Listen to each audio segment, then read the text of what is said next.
technical glitches. So there we go. Hopefully those are out of the way. But we're not that late. Only 15 minutes late. Number one, welcome to mini Son of Monsterpalooza. So happy to have everybody logging on, coming on. Please throw some questions at us at Foamfabber. Write your questions in there. We'll read those, or just we'll start scrolling through them. But since we're late, I'm going to quickly get to our first guest because he's here and he's been waiting in the wings. Mr. Tom Woodruff. There he is, Mr. Tom Woodruff. No touching, right? No touching. We'll do the COVID elbows. So this is great. I don't mind the technical details, but I'm not sitting at home, am I? Tom and I are going maskless mostly because we live together, and so we've been sheltering in place for the last 5 or 6 months. So he's renting a small room from us, and everything's good. Still in So this is great. Thanks for being great. So welcome to the booth. Welcome to the booth. It's just like Monsterpalooza. Have you seen all the cosplay on? Where's the Oh yes. There's always one of those guys over there. There's I think this is very important. I think Monsterpalooza has always been great for the fans and for the artists and all the people working. It's like the one place where everybody can get together and count on seeing each other at least twice a year. So this is great that you didn't let it. Is Elliot involved in this? Elliot Brodsky, yeah. Okay. So Elliot Brodsky, who created Monsterpalooza, is back in New Jersey, I believe. He's on the East Coast. And of course, I talked to Elliot and got his seal of approval, and he's been promoting it. Thank you very much, Elliot. Thank you, Monsterpalooza. So they've been promoting it, and we've got the blessing. Thus the mini Son of Palooza. Wow. Yeah. So we get to talk about all this too. We can talk about some of this. Yeah. Stuff. So it's beautiful. Thank you. It's I'm a foam fabber, so I cut stuff out of foam. Yeah, and people realize. I mean, most people realize that. People that don't know it yet, all of these are foam fabricated, right? Right. Yeah, everything's foam. Not that they're not sculpted, but they're not sculpted in clay and molded, but they're actually foam sculpted. Chopped out of foam. I've got something that hopefully I'll have a little bit of time to chop at, but everything's upholstery foam. So I start with large blocks of upholstery foam. Use razor blades and all kinds of stuff. And you're going to actually show stuff on. I'm going to try on camera. This is good. I love this. Do my best. Can I touch this guy? You can touch him. He's. I didn't get him as far as I wanted to. He's got 3 layers of paint on him. Wow. I did first layer of PAX paint, and then just 2 washes on it right now. So I got to start going in with the airbrush and some fine detailing brush. And it's gorgeous. Color him up and get his eyes really finished. Great. So yeah, he's far from done, but. Yeah, I don't know. I was caught by surprise. We went live so quick. Yeah. We were waiting, and then we went live. Yeah, it was like 15 minutes of trying to get live, and then you go live, and you don't know what to do. And know what to say. Well, let's sit down. All right. Let's sit. And I just requested 2 more questions to submit them. Right, absolutely. Yeah, we've got a bunch of people working behind the scenes here. We've got my wife Ilona. We've got David Woodruff, and then Peter Long. Is that how you pronounce your last name? Luong. I'm very sorry. Peter Luong. And Peter has set his up with this amazing technological wonder. You should see this is actual film studio back here. Originally it was going to be my iPad with a little microphone sticking out here. And Peter said, you can't do that. Let me come over and bring a couple of things. Wow, thanks, Peter. Thanks, David. Yeah. So this is amazing. Son of Monsterpalooza. So Tom Woodruff. I got Tom Woodruff in my booth. It's a booth. So I feel bad because well, no, it wasn't this. So this was last spring, no Monsterpalooza because of COVID. Yep. And the son of before that, I didn't make it to that one. Why not? There's so much stuff going on. I've heard people saying, Tom left the business, Tom retired, and ADI is shut down, and none of that is true. No. I'm back east. I'm back and forth right now. I've got 2 projects back east that I'm trying to get off the ground that require my time back there. In addition to caring for a parent that is, elderly and trying to keep her safe. And so there's, this whole COVID thing. I feel really weird because I've talked to people who have done great COVID projects, and I've talked to people and. I don't know. I got back there and there was so much going on, just taking care of my mom and in-laws, and I just couldn't do it. I'm working on a sculpture. I'm doing character makeup, full appliance makeup, Okay. and I haven't sculpted a full appliance makeup. I haven't sculpted appliances for years, and it was. You usually pay somebody to sculpt them. I usually pay somebody who's always better and faster than me. Yeah. But it's been great. It's just been in little pieces. So I'll go down in the basement where I set up a little sculpting area, and I'll sculpt for 5 or 10, or if it's a good night, I'll sculpt for 20 minutes. And I've got nothing left. Can you tell us who it it's is? the What are you working strangest on? feeling. It's a character makeup? Or? It's a character makeup. Do you want to tell us who it is? No, because I really want to put it out when it's done. When it's ready. See who can guess it. Now I'm hoping the first or second person guesses it, or else I haven't done a good job. If the first person doesn't guess it, they get a pop in the mouth. Well, after I take the whole Instagram account off, then yes. Now, who's it going on? Is it going to go on you? It's going to go on me. Okay. So I'm going to do it on me. I'm hoping David we can either come back east or I'll come back here and do it. But I'm hoping Maybe David will debut it at Palooza. We talked about debuting it, right, David? Debuting it at Palooza, and without telling, I can't tell you why because it'll give away too many hints.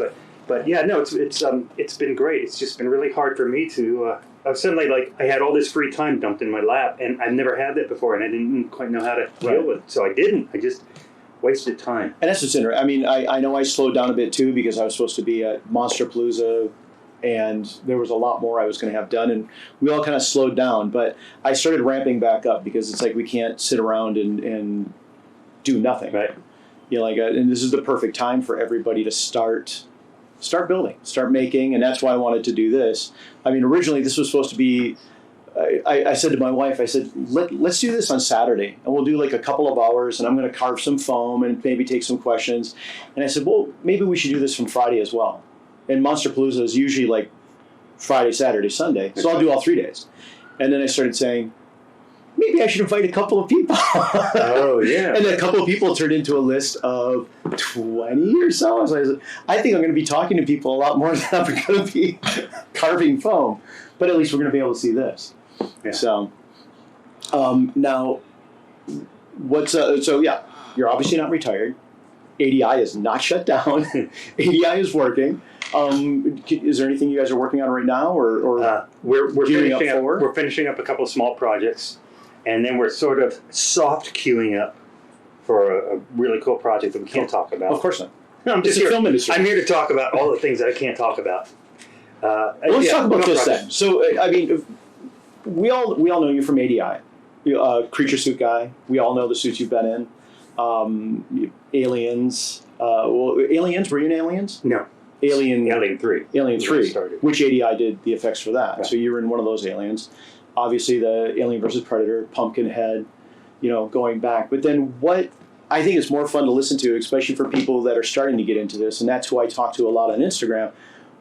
What got you doing this? Yeah, I think the one thing that I probably share, I certainly share with other people my age, my generation, and some of the younger people coming up is just this insatiable need to create monsters. However, whether you're sculpting, painting, making movies, making monster suits, I wanted to do everything, and I decided I was going to do everything, but I was only 10 years old and I didn't know how difficult that was going to be and how it was really going to be a fight to make that practical, that I could spend that much time and do those many things, and it comes as a shock to me now to be 61 and to still have things that I want to do that I thought of 50 years ago. Right. I'm just kind of on this race of not against anything, but a race to doing more experience kind of related things that I've never done before. Whether they turn out or not, I just want to know that I tried them. I just want to know that I did them.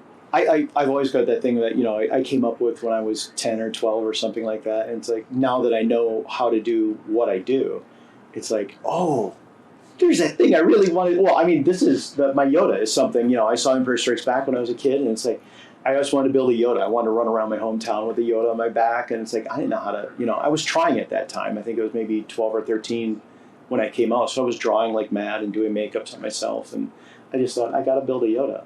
It would have been easier for you to build a small Ted that could go on the back of a real Yoda. Yes. Hey, well, here's a Monsterpalooza connected thing, too. When I talk about things that I thought of as a kid, we all grew up on Famous Monsters of Filmland magazine, right, because we didn't have any choices. I certainly had no choices living in a small town in Pennsylvania. That was it. and it would, well, actually no, there wasn't. There was the Monster Times, which was a newspaper type thing that came out once a month. Come over to my house, I'll open my little safety white box of Monster Times.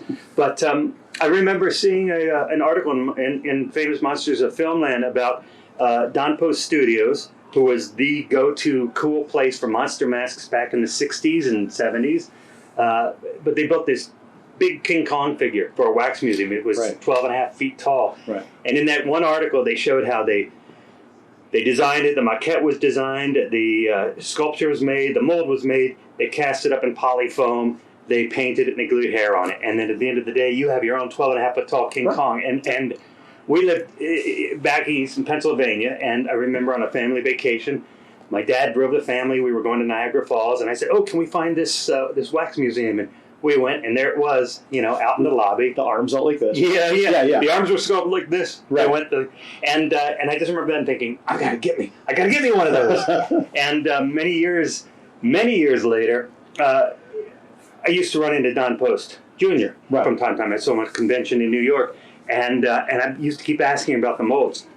And he said, "Well, do this. I've got this." He said, "I've got the maquette that was sculpted by Marcel Delgado, who created the models of King Kong from the original movie." And he said, if you make a new mold for me, I'll let you run a casting. So, that whetted my appetite. Yeah. And then I said, Don, what about the big guy? And he said, I have the front of the mold. I have the hands. I don't have the back of the mold. And it would be dripped off. And then finally, one of those times we had the conversation, he drifted off. I said, I'll make a new mold for the back. So he let me, we drove over with the truck, we picked up the mold. It's amazing. So you had to sculpt the back of it. Yeah, we did that. The whole, so we had the whole front, and we just used the maquette, and we sculpted in styrofoam, white bead. We sculpted the whole back. Davis Fandino did that all one-handed. Yeah. And it was beautiful. It's all going to get covered by fur, and as long as it matches the look. And we poured up a silicone face. I had to resculpt teeth, and I made some eyes, and the hand molds, I think his son Matt had those Ultra Cal hand molds back from the 60s. Ultra Cal. How big are those? Yeah, that's it. Each hand. So anyway, long way to say. 300-pound mold. So I had this giant King Kong figure, and Alec and I did an ADI exhibit at the Hollywood Museum. Yep. And that was a place where I could take. I saw it 3 times. but I debuted it at Monsterpalooza. 1 or 2 early on.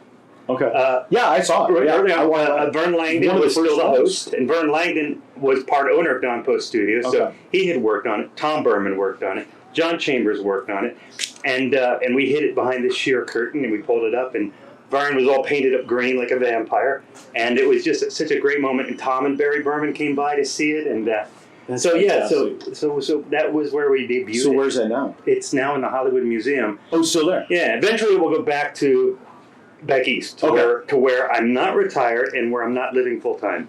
Back east meaning you're going to hoist it up Empire State Building. Yes. Hold on. I have an idea. So there was a question that came through earlier that somebody had written in, and he wanted me to ask you, because we all have this weird fascination. I don't know if it's monster guys, or monster guys and gals. Why and where does it come from? Because I've got it. Monkeys, gorillas. Mm-hmm. Is it because we saw King Kong when we were 9 or 10 or 5, or Planet of the Apes? But there's this, and people can say, oh, Rick Baker, because everybody liked Rick Baker's, this or that. But it's not because he did such great gorilla work. No, it was before and that. You've done great gorilla work, at ADI. But, I've had this lifelong fascination with chimpanzees and gorillas and orangutans. But where do you think it comes from? Well, I think the answer is, again, for me, it's a childhood thing. I used to love gorilla movies. Gorilla movies. You got to remember, TV back in the 60s, there were 3 channels, and you watched what people put on, and there was a lot of crap. And crap, a lot of times, included jungle movies from the 30s and 40s. And I say that lovingly. I love jungle movies. Crowd. I loved it. I remember when I read the book of Congo. Michael Crichton book, Congo. Right. And I remember reading that, and I had just started working at Stan's, and I remember I read that book. I thought, oh, this is great. it's a jungle picture, and it's got attacking hippos and crocodiles and gorillas. And I said, Stan, you've got to find some way to do this movie. And I remember him saying, it's never going to happen. And then cut to me in an empty shop somewhere while Stan's doing Congo. But that's what I loved. And this is fun. Maybe this is another COVID correction now. I've always wanted to make an old style Hollywood gorilla that looked nothing like a gorilla. It was always just a big ball of hair, but it had a very distinctive look to it. And my gorilla, I'm a tiny bit younger than you. I think, by 5 months or so? Yeah. But I grew up watching like Gilligan's Island, Brady Bunch, all that kind of stuff. But there was always a gorilla, no matter what. There was always there was interjected, or Star Trek, or I was watching Star Trek in reruns. But there was always that gorilla. And I love that old style gorilla, the Janis Prohaska. Yeah. And I loved it, and I loved the Janis Prohaska suit. Right. I thought he was a great performer. He was a great size, very muscular guy. He was a little guy, wasn't he? He was a very little guy. I always got the impression he was a really big guy, and then I started watching more and more about him, and he's 5'5"-ish. He was an amazing acrobat from Hungary. Right. And I had pictures of him. He used to be able to put his finger in a beer bottle and do a handstand on his finger in a beer bottle. I got as far as putting my finger in a beer bottle, and I could not get it off until the next morning when my finger stopped swelling. I actually have his gorilla suit. I have his gorilla suit from Gilligan's Island. Lost in Space, Land of the Giants, Lucy Show. And you had a great relationship with him I never met him. You never met him, but it was like a weird enthusiastically sent some fan mail to him when he was working on a series for David Wolper called Primal Man. Okay. And they were doing makeups on him, Neanderthals and whatnot, right? And it was a 4-part series, and the third part it was all shot up in a Mammoth Mountain in the snowpack and everything, and the plane. It was a horrible event at the end of that shoot where Janis and his son and some of the other performers and all the makeup artists boarded the plane to come back to Burbank and never made it. The plane hit mountains or something in the dark, and everybody had lost their lives. And before that happened, I had seen the second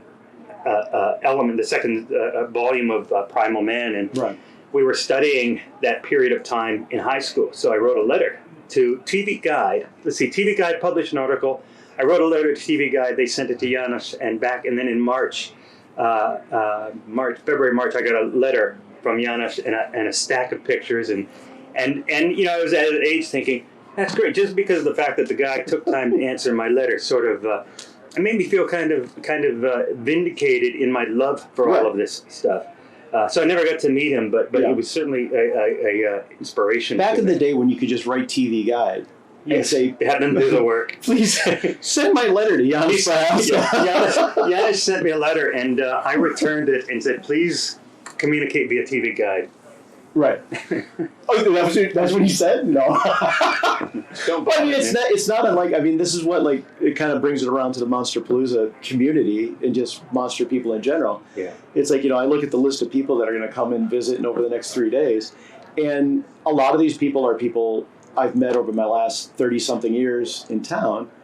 And, it's you, it's Howard Berger, it's Steve Johnson. I said, hey, do you want to come and do it? Yeah, sounds cool. And then a couple of people, it's like, I've never met them. And I watch them on Instagram, and it's like, I really like what you're doing. I like what you're doing, or I'm a fan of this. Yeah. And, you reach out and you say, do you want to come by my booth and take a look? And you're like, yeah, cool, I love it. And the celebrities have been great. Elliot would have the greatest celebrities, and it was literally like, for me, I have this feeling whenever I go into some place famous that's old, there's almost something like tactile about I worked in Prague for 4 months on Alien versus Predator, and late at night I would walk through Old Town in Prague, and there'd be snow on the ground, so all the sound was deadened, but just seeing the architecture of buildings and feeling the stone, that was amazing. So to me, seeing people like Sarah Karloff and shaking her hand and realizing this is the hand that Boris Karloff touched, and David did a makeup on me at Monsterpalooza. Yes. He did Karloff, and he didn't do the Frankenstein monster Karloff. He did the Walking Dead, which was a much more subtle makeup. Right. And he got a lot of help. Right, he got Gino Azevedo came by towards the end and helped us finish it up and get some paint going on it, and Randy Cook lent David a wig that we could use. That's great. So all that stuff was fun. It And looked then fantastic. I met just those Sarah. lines in it and all that. It was a very nice sculpture. Perfect. Very nice Good sculpture. job, David. But, I met Sarah and we took some pictures. That was very... How did she react to it? She was just laughing. She loved the whole idea. How tall was Boris? Do you know? I think he was 5'8". Oh, That sound right? So were you crouching down? Or? She didn't. Maybe that's why she didn't completely embrace me. Carla Lemley was there a couple of times, and I don't know if you remember her, but she was the daughter of Carl Lemley, who started Universal Studios, and she was in the original Dracula. You see her in the Stagecoach, the beginning, reading from a book. And then she was also one of the ballerina dancers in the Lon Chaney Phantom of the Opera. So again, lovely person to talk to. Right. And just to shake her hand or hold her hand, there was something about the history, right? I'm going to have shoe boxes full of celebrity hands now. This is giving me a great there's thought. nothing better. I mean, it's just walking around Universal Studios. When I first moved out here, it was like 89 or so. And we used to... I can't be convicted for this. So when I worked at K&B early on, a bunch of us would go over on Barham Street behind Universal before the Edith Head building was there, before any of that stuff, and we just park in a little dusty parking lot, and we would walk in through, not even a gate there, and we would just start walking around Court of Miracles, start walking all this stuff. It was just amazing because I had seen it as a kid coming out here to visit. I'm from the Midwest, from Wisconsin. So I was on a Universal tour and all that kind of thing. And, but to get on set and actually feel those sets and smell those buildings. And work at what stage was that? The Phantom of the Opera. Is that stage 28? 28? Which is no more. Which is gone. Which is interesting. You know what? There's something, I talk to people about this. I remember they kept it very quiet.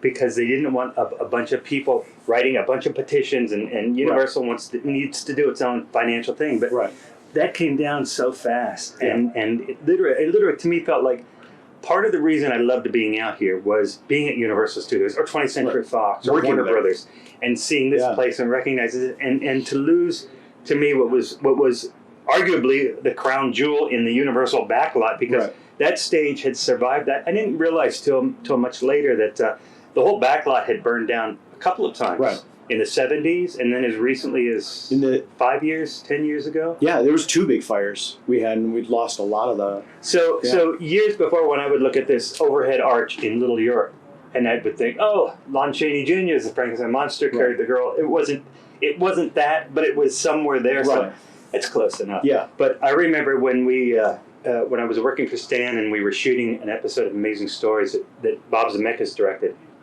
and we were at night up on Colonial Street, and Matt Winston was there, and I remember during breaks, we just made it our prime duty there was to make sure we get into every one of those houses. We started at the Munsters house, then the Harvey house, and then the mansion down at the other end. On this side was the Marcus Welby house and the Leave It to Beaver house, and all that stuff was great. And we finally, one of the day shoots, we got away and went up to the Psycho house. So I think we did them all. I did that as well. I worked at K&B doing costuming on Jingle All the Way with Arnold Schwarzenegger. So I was Arnold's dresser for 2 months, maybe a little bit more, along with Tim Flattery, who was so if designer. you were Arnold's dresser. I was Arnold's dresser. So would he get in and out of your drawers? He would get in and... Wait, there's nobody back there on a snare drum. We needed... Damn. No, so we did the same thing where we had a golf cart and we just buzzed around, but we had a golf cart and we had passes. We had the special passes and all that Arnold got us, and so we would drive around, and even security cards were just like, oh, never mind, do whatever you want. And we were in and out of the Psycho house, which is really interesting when you walk in that Psycho house. Did you get inside of it? Yeah. Yeah, because it's just nothing but a shell, of course. Right. And you sort of, but to me, that's part of that magic. I love when I was there when I was, I think, 17 on the tour.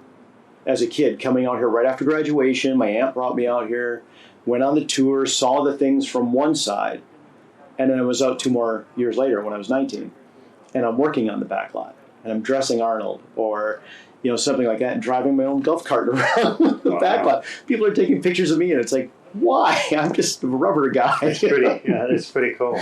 It's very cool. Is there like a memory that you've got, like, even up till recently, like when you were just like not even like an I made it type. You know, this is really, you know, you still have to pinch yourself type moment. You know, or is it constant? You know. It's not constant, but it's much more than, I mean, it's much more than just once in a while. Right. Like I said, every meeting on any studio lot Yeah. was always like, you know, I'd show up for a meeting and the meeting would be over and I'd hang around for 15 or 20 minutes. Yeah. You know, going into the prop shop, the prop department at Universal. Right. God, just remembering the makeup shows that used to be at Universal, all of that stuff. Every time I would be around it, if I was just witnessing it, I wanted to be in on it, right? So I remember that makeup show. They did a Frankenstein monster and a Bride of Frankenstein. Right. And I was in the audience. I gotta find some way to do this. And I remember the guy that was taking me around, Mark Siegel, who's a brilliant makeup artist, creature artist and sculptor, but he introduced me to this other makeup artist, Barry Coper. And I remember the first time I met Barry Coper, and he was doing a makeup. They had stuntmen playing the Hulk at the time to end the makeup show with a guy crashing through a wall. And he just looked up at me, nicest guy in the world. He said, "You're going to do this sometime." And I thought, how cool. And I did. You know, I actually worked with him on many movies and TV things. That's great. But no, I've told people that I've had the luckiest life. Not to say that if some kid comes up to me and says, "How do I do what you did?" You know, I can't just say you have to be lucky. But luck is part of it. And I tell everybody, you have to have talent. You have to have been able to develop that talent and continue to grow. Right. You have to be ready when the time comes, because timing and luck are the two interchangeable elements. You need the right balance of them somehow. Right. Mark Siegel's watching, says thanks for mentioning it. Get out. Does he really? Yeah. Hey, Mark, here's another interesting thing about Mark Siegel. You're the, I think, which one? This one? Which either? You, guess one. Mark Siegel, you are the only guy, I believe, still that has ever been on a postage stamp and not posthumously, right? Send us a note, because I think it was a picture of you on or your hand working on Ghostbusters or something. Oh, so it's the hand? Yeah, you but got Mark's hand? It's Mark Siegel's hand. That's great. That's great. He says, "Hi, Tom." He's a 10-second delay. I know. Oh, okay. Well, let that sink in. Yeah. I've loved even when things. You know what my worst project was? I think Alec was in Wyoming doing Starship Troopers, and I was in Austin, Texas, doing the wings for Michael. Okay. And we're working with a director, Nora Ephron, who I absolutely love, because it's not just monster movies that I love. I love her movies.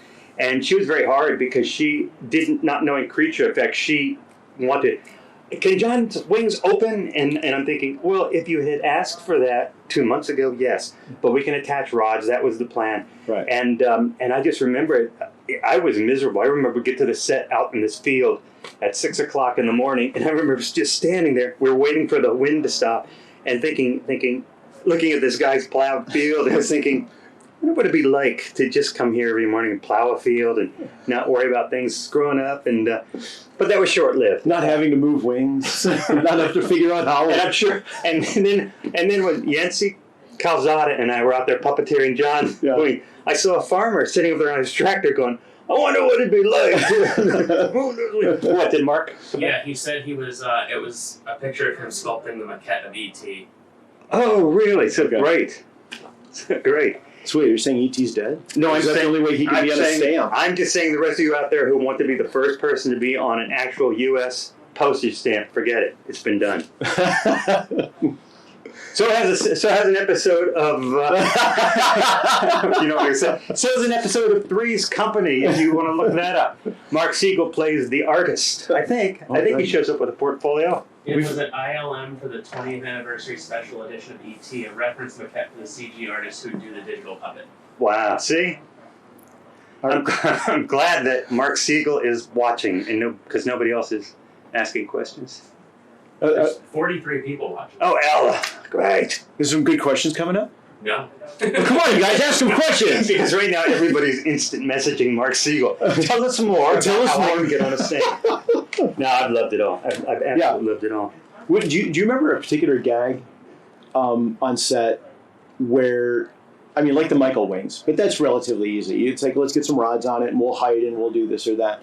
Do you remember a particular gag that either didn't go at all the way it was supposed to go, or you were asked to do something absolutely ridiculous on set? And just pull it out of your kit. You know, just like, we weren't supposed to do this, but let's just... Yeah, I mean, it's probably not as flashy. Maybe I should embellish it. Well, I want a flashy story. Yeah, well, I'm not the guy for that. No, we were shooting a commercial once. I saw these flashy shoes. You got some flashy stories. That's nice, right? I decided, my son Taylor did my Ray Harryhausen Vans, and I would always keep them in the closet and only bring them out on special days on the fake grass. But I decided this last week to just bring them back here to LA and just work them out. No, we were doing a commercial, and we were doing a muscle suit on this really dweeby looking guy, and it was just the torso, and we did a quick sculpt, did a like cast sculpture, and Alex said, let's do this in silicone, and we'd been playing around with urethanes and silicone, so we said, okay, and we built a spandex thing, but here around his neckline, we wanted to kind of blend down. It was going to hide under a necklace or something, and we switched to just nylon, which was really a bad decision. But I didn't know until I was on set, and the weight of this thing just started doing this. Slowly. To the guy, right? And the director's going, this isn't working over there. Oh my God. And then, of course, you're right. Alex not there, because if he had been, I'd say, what do we do? So we just ended up hoisting it up, and we just kept tacking it down. But that was miserable. And that was just on a commercial, though. Just on so it was a one-day shoot. Well, I can't say just a commercial. When I say just a commercial, I mean it's a one-day shoot. It's a one-day shoot. And you can fix that, or just have to continue to fix that. Whereas a feature where it's kind of like, we planned for this, and now we have to shoot this for 30 more days. Right. And it's like, on a commercial, you have limited hours to make sure people don't walk away with a bad opinion of you or your work. Right. That's the tough part. How are we doing over there? There's 2 questions. Oh, great.